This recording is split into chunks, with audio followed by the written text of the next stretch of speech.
فارسی سلمان فارس روایت میکنن این حدیثه.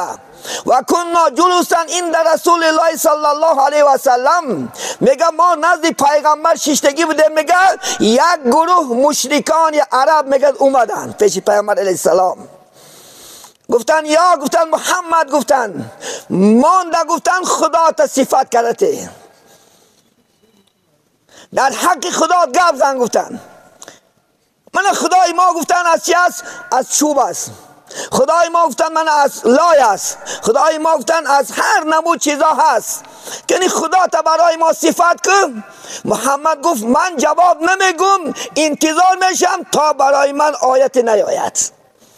چون که محمد علیه السلام تا خدا نمیگفت، محمد نمیگفت چی؟ میگه محمد نمیگفت تا جبرائیل نمیگفت.